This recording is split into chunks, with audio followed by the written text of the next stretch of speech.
Consciousness is awareness. Awareness is paying attention and noticing. And so 95% of who we are by the time we're 35 years old is a set of unconscious automatic programs that we've just practiced so many times that we're not consciously thinking about those. So in order for you to change, to answer the initial question that you asked, the first step is you got to become conscious of your unconscious thoughts. And you got to start looking at those hardwired thoughts that you think every day, that are just circuits that have been fired and wired together. How do we do that? Should we write a list at the end of the day, or what are the most common thoughts we had that day? Like, how does someone become aware of You don't have thoughts? to do that. You just have to sit down, close your eyes, and not move. And then you'll start seeing. What am I thinking about right now? Yeah, and all you want to do is observe the thought, because when you begin to observe that thought, you're no longer the program now. You're the consciousness observing the program, and you're starting to pull out of the program. Thinking about the thinking. Yeah, who's doing the thinking of the thinking about the thinking? That's who you are when you're not the program. That's awareness, right? Yeah. You got to become aware of how you speak, how you act, become so conscious, so aware of it that you won't go unconscious and let that thought or that behavior run you. You got to say, oh my God, this feeling that I've been living by for the last 20 years is actually guilt. I didn't know it was guilt because it just feels like me. And all of a sudden, as you start becoming conscious of it, you're beginning to objectify your subjective self. You're pulling out of those programs, and nobody likes to do that because it's uncomfortable. They'd rather turn on their cell phone, start texting, get on the internet, watch TV to distract them from that moment. And that is what they have to move through in order to get to their own personal freedom. So the first step is becoming conscious. And meditation means to become familiar with, to become conscious of, to become so conscious of your unconscious self that you won't go unconscious to any thought, any behavior or emotion. And get ready, because it takes a tremendous amount of energy to do that, and awareness to stay conscious. And so we fall from grace. Yeah. Fine, you're awake, you got another day, let's go again. How often do you fall? Oh my gosh, I mean, how many times have I done it? Thousands, but I'm not going to give up, because the moments in which I do connect, or the moments that I do have that transcendental experience, what matters the most after it, when I have that transcendental moment, I look back at all of those difficult meditations, those difficult days. And those are the ones you remember. You don't remember the good meditations. You remember the ones where you came up against yourself and you went a little further.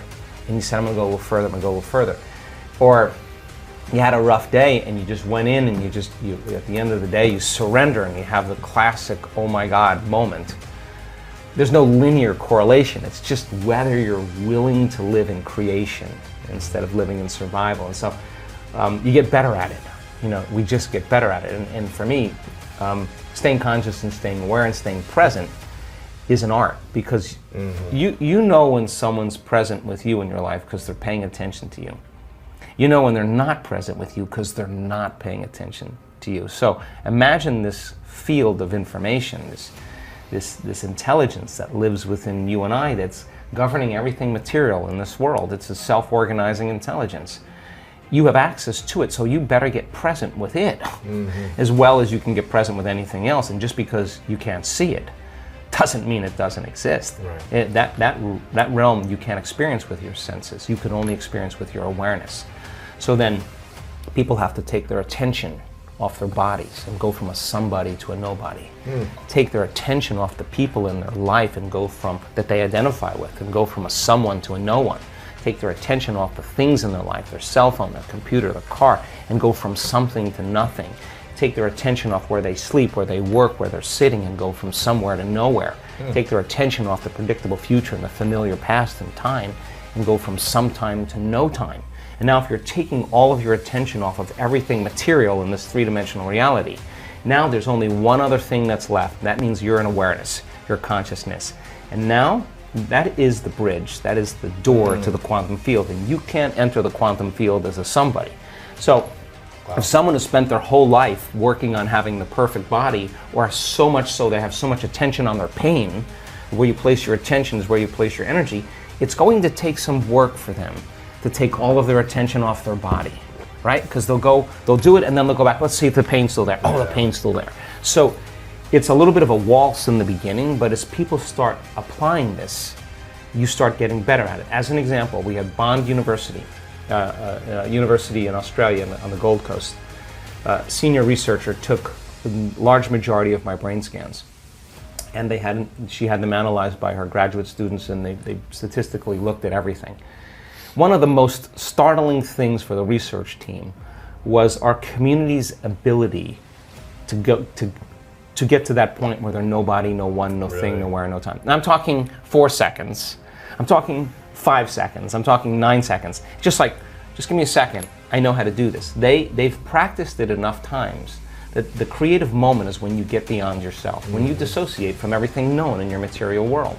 Turns out when you do that and you start changing your brainwaves slow down into alpha and theta, you're suppressing the memory bank of the known self that keeps you plugged into three-dimensional reality. When you quiet down this mechanism, now all of a sudden you start connecting to that field. And when you can stay conscious in those subconscious realms, when you can literally regulate and change brainwaves, now you're in the operating system where you can make those significant changes. So we now know that when people apply the formula and they do that properly, now they're walking through that door where they're ready to create from it. In other words, you can't create from the known.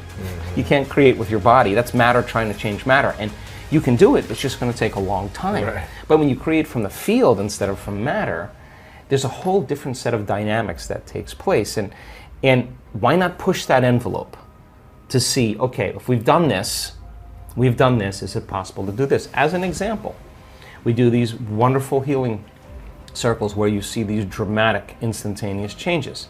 So the person who's healed themselves of some health condition, when it comes time to heal somebody else, they're going to say, well, now I understand the science, I understand how this all works, I know how to get beyond myself, I know how to open my heart. They start piecing it all together. Let's take the formula to the next level.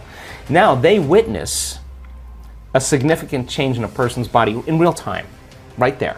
So then the next question is, okay, like this happened many times. As an example, the woman who was at the event in Mallorca, Spain, her brother had a massive stroke in Colombia, and she went back to Colombia, and he was in a coma for 2 weeks. She called up the healing circle and said, hey, can we do a healing on my brother?